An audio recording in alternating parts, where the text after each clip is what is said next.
hang me, wouldn't they? Take me up Rick's Road and hang me in the square. Wouldn't be the first time, would it?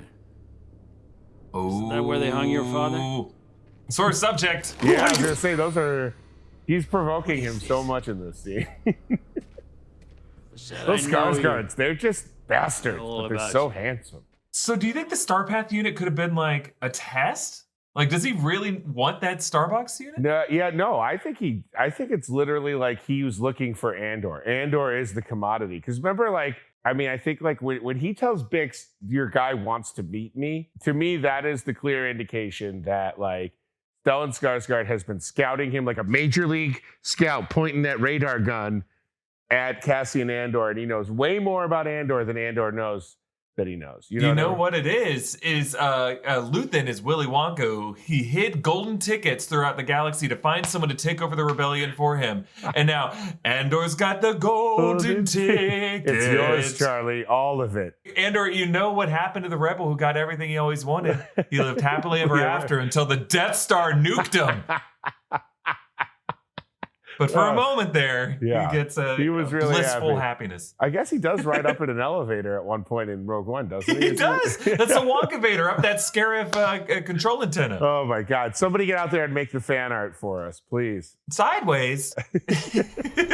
Welcome back to New Rockstars. Star Wars Andor episodes 1, 2, and 3 introduce Cassian Andor as a refugee turned cop killer turned reluctant rebel joining the mysterious Luthen Rael. But how long has Luthen been researching Andor to groom this new rebel spy? What has been part of his plan? Could this Starpath unit not really be all it's cracked up to be? Well, you'll get your answers when you fix this Andor! I'm in. I'm going with it. Yeah, I'm going with it. I'm into. This is Wookieeleaks. It's our weekly reaction to the latest in Star Wars and now our official after show for Andor on Disney+. I'm here with Tommy Bechtold. And Tommy, it is so good to be back with you. I mean, I've missed you. I've gotten to see you in the meantime, but it's just not the same without our weekly meetings. May I try something? You'll get your answers. No if and or buts about it. I love it. Every week I think we'll have to come up with a new one, right? My wife said she was either going to leave me and or invite a third person into our relationship. That might be good. Since we're both improvisers, I think we have to say always practice yes and or just bulldoze your way through a scene to get those sweet laughs, baby. Just shout, I'm the flying elephant. I'm the flying elephant. No one can stop you. I mean, I remember that, Harold, Tommy. You brought the house down with that move. We needed a flying elephant. The theater collapsed upon itself like the first episode of Vinyl with Bobby Cannavale. Deep cut. Hey, I just want to say this show, Andor, is the Star Wars content I didn't know that I needed. I love it so much. I truly do think it is my favorite live action Star Wars thing that's been on Disney+. Oh yeah. It's just, you remember when we watched The Mandalorian first episode before Grogu showed up in that bassinet? And it honestly felt like these are all strangers. We don't know any of these characters. We don't know if they're going to have any consequence to the broader fate of the Star Wars universe. And I just kind of loved that. Now, I loved it on a different level when Grogu showed up, but like for those first 22 minutes, I was like totally down for what it was going to be. And that's kind of what Andor feels like. And I truly love it. It feels so refreshing. There's been a lot of debate online about like, does Star Wars or all media need what we call Easter eggs? And first off, I would say people who are saying the show doesn't have Easter eggs do not really know what Easter eggs are and or not willing to actually dig and look for Easter eggs and expect Easter eggs to be served to them on silver platters. We'll excavate those eggs, Eric. We'll get in with our earth movers. We'll keep digging. And if you haven't seen my breakdown of the first 2 episodes, I was able to find quite a bit of like interesting, deeper layers of detail in Star Wars interconnectivity. I think people were like, no Easter eggs. It's like, well, then just translate any of the Aurebesh that's on screen. If you're not willing to do that, then maybe don't call yourself a Star Wars content creator. You're just someone who like just reacts and recaps to stuff. You're just a guy with a puppet. That's all. Yep. You're just a guy with a puppet. But I think I really love this show. And I think the first 3 episodes I've compared these to like watching Spike Lee's Do the Right Thing or The Wire, and even like there's definitely some Blade Runner vibes in there where it just feels like we're living in this fantasy world with these characters, but it's like applying this concept of if this, then what else? If we know that there would be an oppressive society, an authoritarian regime, where people are just they're all having to be mobilized to serve this empire, how would people on the lower rungs of society get by in these transactional relationships where everyone just looks at something in terms of their bottom line, where people are worried that they're going to be cracked down on by their superiors? The idea of private security, it reminds me of in Aliens, the Weyland-Yutani Corporation, of just outsourcing security out in space. It's just fascinating to see like what corporate grunts, how they approach their jobs. Just private sector empire workers that are like, we're just like people that like, it reminds me like analogously to people in like that over trump up their jobs in the real world. Like it's like these guys probably like go to like parties and they're like, I work for the empire adjacently through a private security company. And in a way, in this kind of society, everyone works for the empire. You know, unless you're a rebel, you are somehow feeding the empire machine. So it's just interesting to see how this has affected everyone in society. There's like a famous quote from George R. R. Martin when he was talking about what he wanted to do with his The Song of Ice and Fire books compared to what Tolkien did with the Lord of the Rings trilogy, and basically look like, what is the tax policy of the realm? You know, that's a question he wanted to explore in his world. And now it feels like we're exploring what is the tax policy of Star Wars universe. Now I know you're going to say, well, that's what the prequels did with like the Trade Federation and tax policy. But I think that was discussed as motivations for characters, but you didn't really feel the economic impact on characters in that world because we were still focused on Jedi and princesses and important people at the top of all of that drama. Now we're seeing people who are basically anonymous red shirts, you know, and we're seeing how they have to like pick up work shifts, how they have to cover for each other, how it feels like such a lived in universe where everything is just kind of a transaction, but everything is also life and death when you're at that level in an authoritarian society. Because like,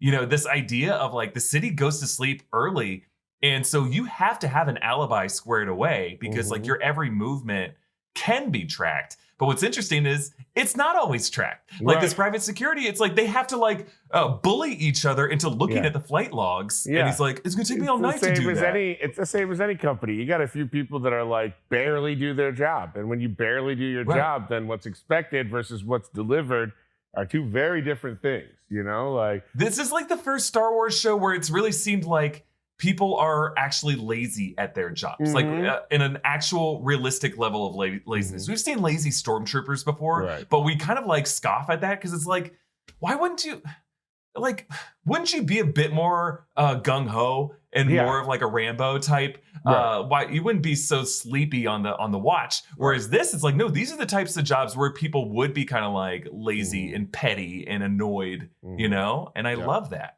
Yeah, me too. Let's go through just with a recap of the episodes. And just a reminder, since the first 3 episodes of Andor dropped at the same time, you probably have seen this on the channel at this point, we decided to do things a bit differently. My Easter egg breakdowns for episode 1 and for episode 2 are already on the channel. So if you only had time to watch 1 or 2 episodes so far, you could watch those videos right away. We want to do it that way for you guys. And we delayed this Wookieeleaks reaction to all 3 episodes to right now. And we want to do that so that fans had a bit more time to watch all 3 episodes in, you know, whatever the first 24 hours or so. So if you, you know, as you saw at the beginning of this video, this reaction is going to cover everything through the end of Andor episode 3. My Easter egg breakdown of Andor episode 3 will be on the channel next tomorrow. So recap. Episode 1 takes us back to 5 BBY. This is 5 years before Rogue One. And as I pointed out in my breakdown, it's interesting that they put BBY on screen. That's not something that Star Wars commonly does, and I go into why that's important in the breakdown. But Cassian Andor is on the planet of Morlana 1, and he's searching in a brothel, which is just a fascinating setting to be in Star Wars. There's been a lot of headlines about like, oh, finally Andor acknowledges the existence of sex in Star Wars, which I think is just like an overstatement. Like, because like, obviously there are characters who are hooking up, having sex. Padme is pregnant. Right. So we know it happened there. I understand we didn't show it on screen, but there's also been like expanded universe literature. There's been other literature Solo, that a is Star canonical. Wars movie implies that like there's like, you know, whatever. Right. I mean, just the existence of like Twilight dancers and Slave Leia, like we know that sex is happening on Jabba's pleasure yacht. Like there is sex in Star Wars, but I'll admit on Disney Plus, this is the first time where it's been so explicit. You know, the fact that a brothel is there, and it just feels like so noir in a way that Star Wars rarely is. And he's searching for a Kenari girl that he claims is his sister, but this gets him in a scuffle with two Pre-Mor private security cops, and he ends up killing them both. And again, I just love the way this is directed, like the fact that like so much is subtext. And the way that cop is at first like, you killed him, and then realizes, oh, you still have the gun. We can talk our way out of this. We can figure this out. And it's a running theme that I go into in the breakdown is how so many characters in this first episode come up with these alternate version of events just to cover their ass. Like everyone on every level is doing that. They have such a loose relationship with the truth. And it feels so accurate for people living in an authoritarian society. You have to have a loose relationship with the truth and juke the stats and kind of cover your ass in these ways. And everyone is lying through their teeth constantly. So Cassian returns to the planet Ferrix, where he's greeted by his adorable stuttering droid, B2EMO.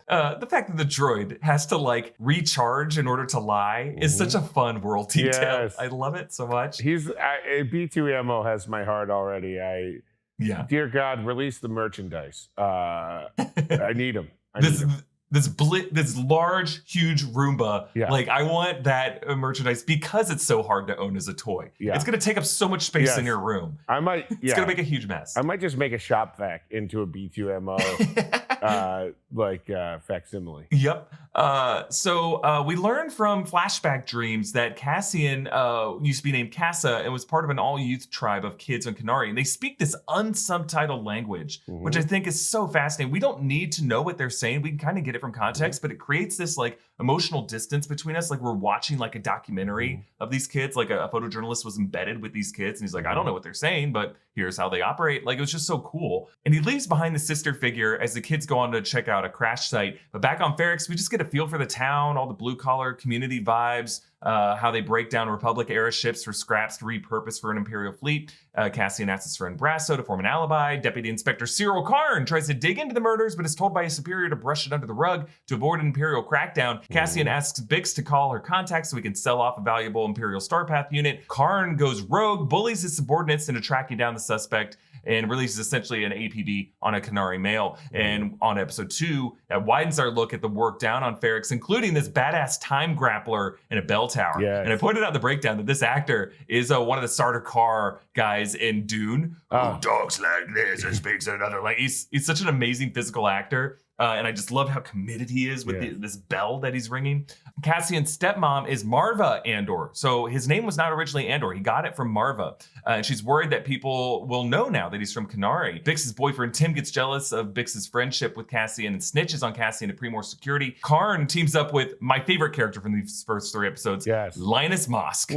This guy. What a performance. What a voice. I called him Dwight Schrute of Morlana 1. He's such a Dwight Schrute. Like, no, we need to take our job seriously, sir. There's fomentin from pockets of fomentin. Oh, God. I almost thought that, like, I was like, is he on the rebellion side? Because he's so over the top.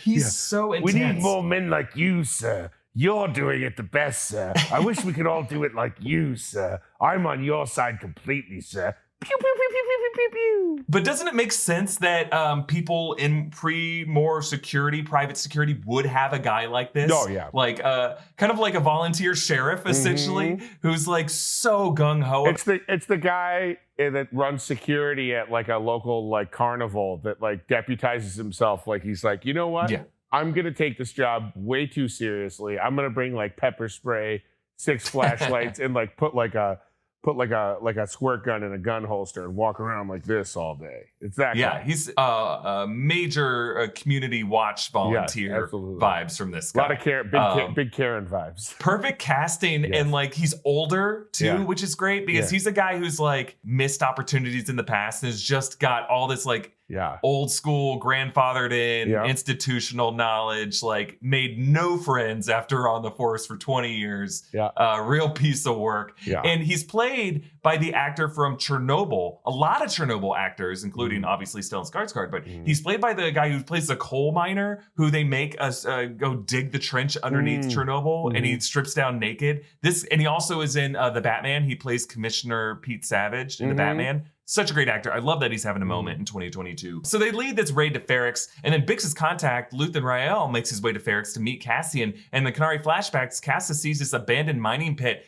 and the crash site where gas victims in separatist uniforms kill the kid's leader. And then Cassian turns around not to follow the kids, but to explore the ship. And then on to episode 3, my favorite jump cut, where we go from beat up B2 emo to like nice, clean, unstuttery, powered up B2 emo with Marva and Clem. They are the ones who gas these separatists to scavenge their ship. And they find Casa as he looks at his reflection and starts smashing up the separatist ship bridge. Marva takes pity on Casa, takes him with them. Cyril Karn and Mosk's tac pod arrives to Ferrix. They begin their search for Cassian, including raiding Marva's home, which pisses off all the locals. They're like, she's just an old woman. What are you doing? Cassian calls B2 on the comm, alerting Karn to his position. Luthen meets Cassian in the factory to supposedly buy the Starpath unit, but is actually more curious about Cassian himself and how he was able to steal it, what kind of man he is, and it kind of signals that he knows a lot more about Cassian than one might think. He knows that it sounds like we're assuming Clem was hung in the street for some unknown crime. Cassian says that one can infiltrate the Empire just by playing to their arrogance. How fat and satisfied they are. Yes, you got it. I love it. Such a great I love it. And then Luthen offers Cassian a chance to join the rebellion and be part of something bigger. They get in a shootout with Karn's soldiers. They barely escape. They leave the Starpath unit behind. Karn's surge pisses off the townspeople. They all go on lockdown. They start hitting this metal to alert each other. We get this great moment from Karna. That's the sound of a rebellion, you know? Like, like the way these people just kind of this like connection with each other. That, Eric, when you were talking about it being like The Wire before, like to me, when they're all like doing the little clicks and dings to notify everybody around that there's trouble. It's like 5-0, 5-0. Yeah. All the whistles and like, I thought, totally. Or like the way, if you watch season 1 of The Wire, it's a little dated at this point, but the way that they use burner beepers to communicate with each other so that they can't be tracked. Like it's such a clever world building detail. So Bix gets cuffed. Tim confronts the soldiers. They shoot him dead. Brasso and the other townspeople begin to riot, sabotage an attack pod. It's pretty cool to see it all fall apart so fast. Luthen and Cassian rig an empty speeder into a bomb, humiliating Karn. Luthen escapes with Cassian, and their departure from Ferrix crosscuts with the flashback of Marva taking Casa off Kenari. And I just love this final sequence with all the music. It was just so beautiful to see Cassian as essentially someone without a home. And his only comfort zone is wherever he's headed next. He's always had this kind of level of discomfort, and it's kind of made him a perfect rebel spy as someone who can never settle down. He's always dragged off into another abyss, essentially. Absolutely. Now let's talk about Luthen Rael and how he knows so much about Cassian Andor, his secret rebel network, what really happened to Cassian's sister and his stepdad. So Tommy, let's ask it. What's the big question from these first few episodes? Well, Eric, I gotta ask you.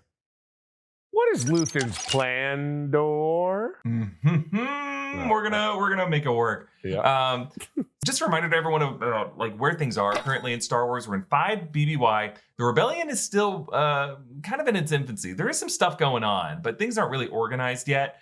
We know that early seeds were planted about 14 years before this when Senator Mon Mothma, Senator Bail Organa, and a few other senators met in secret at the dawn of the Empire, planning to covertly disrupt the Emperor's actions in a bid to preserve democracy however possible. This is a deleted scene from Revenge of the Sith, and I wish that they kept it in because it's such an important scene. But we know from canonical literary sources that Bail Organa met Ahsoka Tano a few years before the events of Andor to enlist her in a rebel spy, codenamed Fulcrum, of course. And then around this time, around 5 BBY in Star Wars Rebels, the animated series, the crew of the Ghost is starting to come together. Actually, Leia Organa has begun to assist in low-level rebel operations. I think she's now aware that the rebellion is happening. Her parents finally admitted that to her.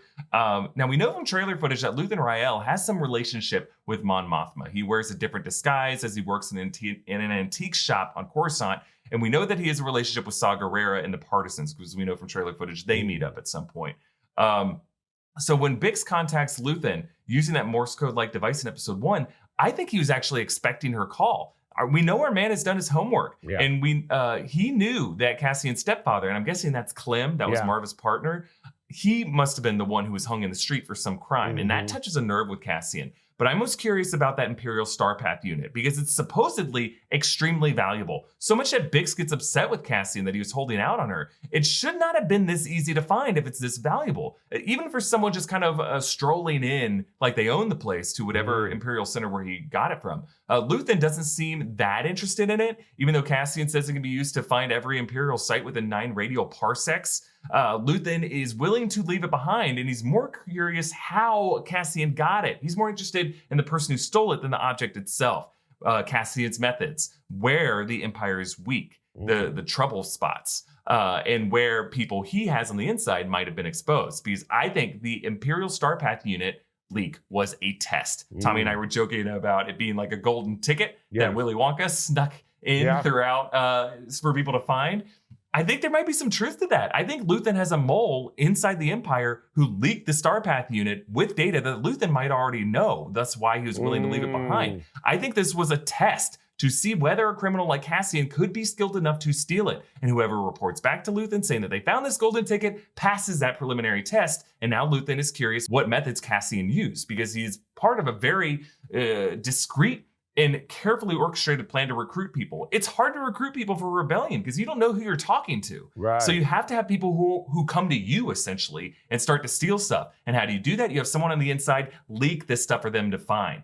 Like if you imagine like Game of Thrones, remember when in season 2 when Tyrion Lannister told different pieces of information to 3 different people just to see where the leak would come out. And I think that's a version of what Cassian is doing here. I think Cassian, or I think it's a version of what Luthen is doing here. And I think Cassian is on his short list already. He has a short list of criminals that might be good recruits for what they have, but they're afraid to approach them just outright because they don't want to get outed. As obviously Luthen is someone who has to like wear disguises in order to have the access he has.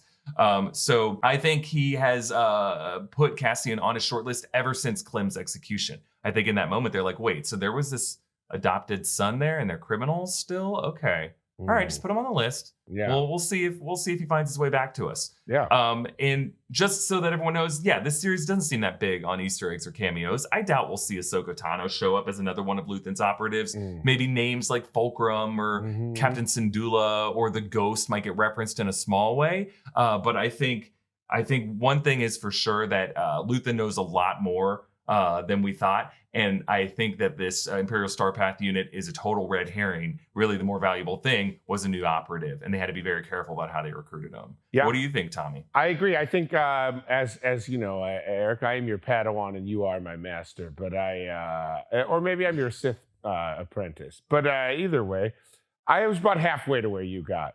I thought the Starpath was a test. I did not think Luthen already knew the information. That is brilliant. If he already knew everything that was on that unit and then still was like, go find it for me. I think it makes perfect sense though.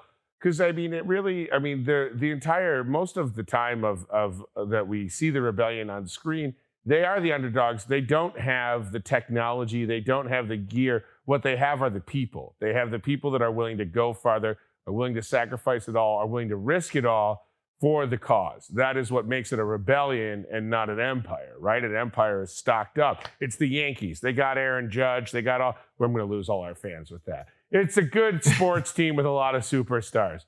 The rebellion, they're scrappy. They do a lot of bunting, stealing, spitting in the eyes of the catcher. So yeah, I think that makes perfect sense. And I love the idea that he actually knew every piece of information on it, which would also explain why when things were falling from the ceiling and everything, even before then when it was just a little bit dangerous, he's like, who cares about it? Forget about it. Leave it. Yeah. Yeah. So yeah, I'm with you. Yeah, I think just keep an eye on this Starpath unit. Remember, they did leave it behind, and now there's going to be a huge investigation on Ferrix. Like the fact that it's unclaimed, unless someone can like grab it up real quick and hide it. Like if that gets entered into evidence, it's gonna be a very big controversy for whoever investigates this. Like it's like basically saying like, wait, there was a briefcase full of nuclear codes at this crime scene. Wait, how did this get out? There were files with important nuclear code information just hanging out somewhere random. This story is too fantastical, Eric. We should probably talk about our sponsors. we probably should move on. And if you think this world is too insane to get through without some help, well, we have news for you. BetterHelp is here to help. How we care for our minds affects how we experience life, so it's important to invest time and care into keeping them healthy. There are plenty of ways to support a healthy brain, like learning a new language or taking power naps, but there's also BetterHelp Online Therapy. BetterHelp is online therapy that offers video, phone, and even chat-only therapy sessions, so you don't have to see anyone on camera if you don't want to. It's much more affordable than in-person therapy, and actually, Tommy began using BetterHelp recently. Tommy, you want to talk about that? You know, Eric, I thought about my brains, and I thought about my health, and I thought about my well-being, and I said, you know what? Let's just spit this out to someone else and see if they can unscramble it and make it their own Star Path unit of information. And so, yeah. And I got to say, I keep saying this on the break room, and I'll say it here too.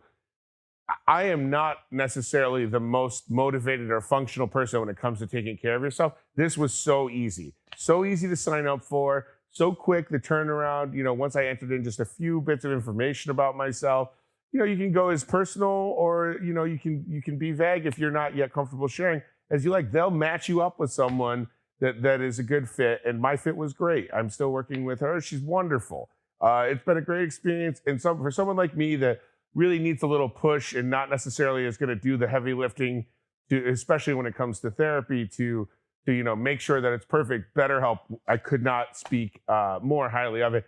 And here's what I think is cool for our viewers. They can get 10% off their first month at BetterHelp.com/Wookie. That's BetterHelp.com/Wookie. So enter our code. It helps us. It makes BetterHelp keep sponsoring us, and it also helps you to get the 10% off. I mean, that's pretty great. That's great. Thank you for sharing that, Tommy. Sure. And yeah, that sounds like an awesome thing to check out. Absolutely.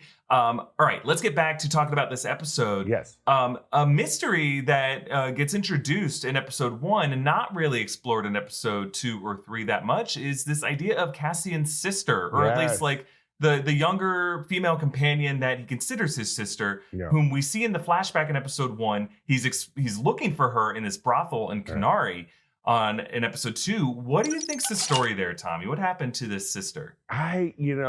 He left so abruptly. It's one of those things where the Star Wars universe and the Star Wars universe, and the way that it often plays out, makes me think she works for the Empire. You know what I mean? Like somehow the next round of people that came in, the next round of adults that came into that tribe were Empire forces, Imperial forces, or that tribe, you know, is still around as adults, you know, and has scattered throughout and created their own, you know, syndicate of criminals. Maybe it's another crime syndicate. I think there's so many fascinating ways for it to go. And you're right, it was kind of left to marinate after the first episode. You know, we won't get to know until we get to see future episodes. But yeah, I mean, you know, it's a curious thing. I tend to be inclined to predict she is probably with the Empire, but that's just my personal prediction. Yeah, you know, it's interesting. This is really the inciting incident. Like up until this point, Cassian could have lived his life in relative. I mean, he was a scrapper. He was he had like a criminal record. But this is a moment he outs himself as being from Kenari, and that's what like causes people to find him on Barracks. He accidentally kills 2 cops. Like this is the inciting incident. He slipped up. Yeah. He made the mistake of going to look for his sister. So this is a very, very important thing to him that he finds her. And I think even though it seems like the plot whisks away from that, I think that is going to be his guiding principle that this season absolutely must readdress. And now that he's swept up in this world of the rebellion and is going to be joining these rebel plots, I think that's got to be something important by the end of it. He's going to like run back into her. Maybe she's someone who is imprisoned in one of these work camps or something like that. Wobani gets mentioned in these first couple episodes. There's like a raid to Wobani, and we know that is the site of an Imperial labor camp where Jen Erso gets imprisoned in Rogue One. Maybe his sister is in that prison. It seemed like it was a female prison, or at least the cell that Jen Erso was in was a female cell. So, but like if she worked in this brothel, we don't know if the Kenari woman was for sure his sister. Like it was implied that she wasn't. So like, I don't know why they would set up another Kenari woman. But like, maybe she could end up like being someone in the employ of an Imperial officer. You know, this idea of they're so fat and satisfied. Right. Like, imagine if she is like someone who's like working as like a server or a bartender or in some other kind of like unfortunate position, working for some other kind of like, you know, is there going to be like a Taken scenario? Oh, yeah. Cassian has to go into some pleasure yacht and save her just by shooting past someone. Jesus Christ. I have a particular set of skills and I will track down. It's shooting people in the face. They're going to take you. I think like maybe there's going to be an opportunity where Cassian has an opportunity to either rescue his sister from the clutches as some high-level Imperial officer, or Luthen pressures him and says, we can flip her. We can use her. Yeah. And he's like, I don't want to use her. I want to get her out of this. He's like, no, we need her in this position. Right. So talk to her. See if she's willing to join our cause. I don't know. I don't think Cassian's going to be feel too betrayed by the rebels in this episode in this season, because we know where he's going to end up at the start of Rogue One. He's still working for Mon Mothma and everybody. Right. So we'll see what happens. Maybe his sister is already a rebel. Yeah. And she's the one who kind of says like, you know, she dies at the end of this season and she's like, but I need you to keep fighting in my memory. Maybe, you know? Yeah. Maybe she's the one who planted the seed with Luthen to find him. Maybe. Oh, that'd be cool. Similar question I think we should talk about. I don't know if this is like an intentional mystery or just like the way the writing talked about it. So in episode 2, we see the big mining pit on Kenari. And when Cassian gets a report and someone says, what is Kenari? They report back to him, there was like an Imperial mining disaster and now the planet is toxic. However, when that ship crashes there in the flashback, those are separatists. They have the separatist hex logo. And that sets it not during the Age of the Empire, but during the Clone Wars, if they're separatists versus the Republic. Now, it could just be like these are separatist officers who are just still wearing this separatist crew uniform, and it's after you know, Palpatine has declared the Empire or something like that. There could be some overlap in the time periods, but it makes me wonder if there was some other kind of thing that had happened there after this mining pit had been abandoned, and that the Empire maybe took over this area and kept digging and did something even worse there. Yeah. And they called it an Imperial mining disaster. That there was something else, some other kind of war crime that was covered up there. Well, where are all the adults, right? It's a tribe full of children. Right. So like they got to be the kids of the workers, right? That's the adults were the miners that were killed, right? Yeah. So whose fault? Like, do we think that there was some other kind of like worse disaster there, some kind of cover up? Yeah, there's or more massacre. To that story. Maybe the miners were rising up, or maybe this show is so grounded. Maybe it was like they tried to unionize or something. Not to like maybe it was like they wanted better wages in the Empire. Some overzealous Imperial officer just mowed them all down, and then they were like, "Oh, these kids." And like maybe they didn't know about the kids or whatever, or they just abandoned the kids there, and then they were like, it's toxic, so nobody goes to look and research what they did. Yeah, I'm super curious to see what this ends up being. I think there is more to the story of what happened on Kenari, and the fact that so few people know about Kenari. I think there was like kind of a Ministry of Truth deal that they kind of like put up a cover story in any kind of records people look up on Kenari. It's like, well then. If it's not in the archives, it must not exist, right? Like, I think there's like a situation where the archives were like adjusted. Right. And one thing that I would love to see explored on the show is how information is controlled. And it seems like, we're going to be meeting the ISB, Anton Lesser's playing a character, I think the whole idea of how information is controlled in this empire is finally going to be explored in Star Wars. And I can't wait for that. Yes, indeed. We will leave it there for this episode of Wookieeleaks. And again, my Easter egg breakdowns for episode 1 and episode 2 already on the channel. Go check those out if you haven't already. Breakdown of episode 3 is coming tomorrow. So I'll get into all the details that you missed from that. You can follow Tommy at Tommy Bechtold, follow me at EA Voss, follow New Rockstars, and subscribe to Wookieeleaks wherever you get your podcasts. Subscribe to New Rockstars. Thank you for watching, and we have spoken.